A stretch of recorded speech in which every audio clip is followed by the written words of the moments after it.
This is the scene of a fatal shooting, and for hours, this police tape live here on Hemlock Road. As you can see, South Kingstown police are still blocking off the roads. We're live here in Burrillville. I can tell you that the police chief just let us know, yes, they have found the body of a man. I'm at the corner of Hunt and Liberty Streets here in Central Falls. Just take a look. You can see a truck got stuck in a sinkhole. If you're gonna use it, just stop before picking up the phone. There was a ripped bus here, and where this stain is, the car. I'm gonna step out of the way just so you can see what I'm talking about. You can actually look inside somebody's home. Those streets, well, those are the second priority for the different crews that have been out on the roads all day yesterday and for part of this morning. Well, as you can see from this damaged building, that Dr. Joseph Rick Callister never made it to his planned destination, a small airport nearly 20 miles away.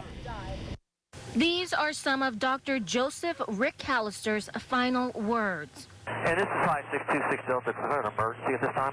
He was flying his wife Betty and daughter Nicole. Despite the danger, you can hear Dr. Callister is calm. You'd expect nothing less of the head of a Tennessee emergency room. I mean, we're having engine problems. Sir, we're not doing jack. We got a real bad vibration. We're losing engines.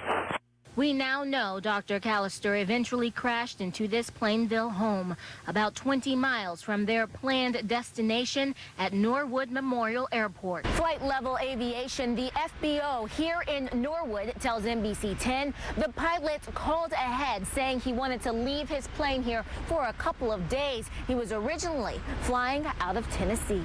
A family friend tells NBC 10 the Callisters were heading to Boston, flying 18-year-old Nicole to orientation at Northeastern University. You see a loving family in the Callister women's Facebook pictures. Dr. Callister was the emergency room director at Star Regional Medical Center's Athens campus. Betty Callister was also in healthcare, according to her Facebook page, a surgery scheduler and yoga instructor.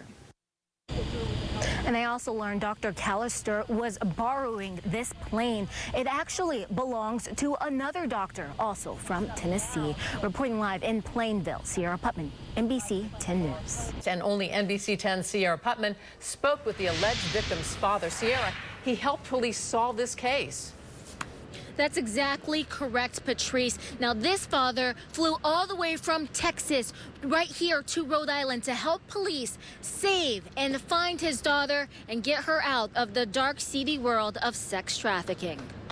Well, my daughter was enticed by an older man online to come up here. You know, it turned into a bad situation. And that's what happened to Brad's 17-year-old daughter. NBC 10 met up with him outside the Providence Police Department Friday on his way to talk to detectives. The Texas dad tracked her down to Rhode Island after the teen ran off to meet up with this man, 34-year-old DeJuan Harris of Providence. Harris spent months trying to lure the teen via the internet. I had the backing of everyone at home. They said, whatever it takes, bring her home. So that's what I did. Brad and police used the teen's ATM card records to help track her. By doing that, they realized she had visited a McDonald's and a Family Dollar store on Broad Street. He tried texting her in hopes of learning a location. So the texts were actually coming from the suspect. After 5 days of searching, he and Providence police found the teen held against her will in a city apartment. She told police Harris took her phone and the battery. The police report says Harris told her she, quote, shouldn't still be breathing for trying to text her father. It was here on Monty Street where the sex trafficking took place. The teen told police that Harris posted her pictures on Backpage.com and then had Johns meet them at an apartment not far from here. Brad's just glad he found her. When you saw her, I was shocked at first. It was surreal. It was a surreal moment. We made the eye contact like, yeah, this is over. This is happening. We're okay now. The message to parents is, you know what? You have the right to interfere in your kid's private life. You have the right to save their life, basically. Now, her father tells me he's just excited that they're going home and that she's safe, but he says they have a lot of talking and a lot of counseling ahead of them. Reporting live in Providence, Sierra Putman, NBC 10 News. We sent NBC 10 Sierra Putman out on the high seas with a group tracking down sharks for fun and science. Yeah, she takes us along for the ride and shows us if they found what they were looking for. It's early rising when searching for sharks, so a small group rose with the sun to climb aboard this Snappa charter boat. Got the weather today, we're gonna try it. He hopes we'll catch a mako shark. The goal is not to kill the mako shark, but simply catch and tag. So is this kind of like your Shark Week in real life? Yeah, it's pretty much in real life. I'm looking forward to getting to finally see the animal that I've worked with so much. Johan Becker is normally in an office compiling mako shark data for Brad Weatherby, a University of Rhode Island researcher.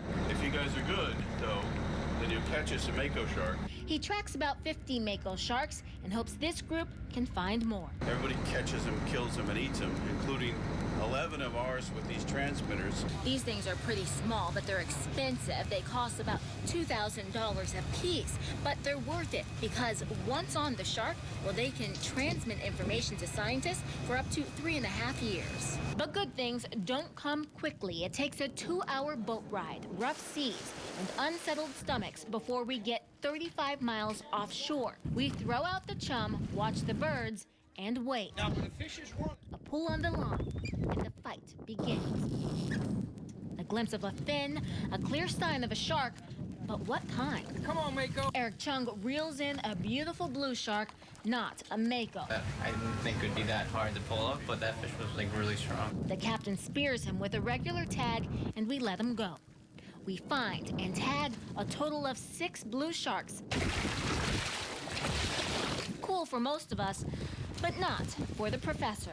Today was like a typical day. You go out there, spend a long time, go out a long ways, and come up with blue sharks, but not the one that we were after, the mako shark. No luck this day, but they'll continue searching the deep blue for their shark of choice. Sierra Putman, NBC 10 News.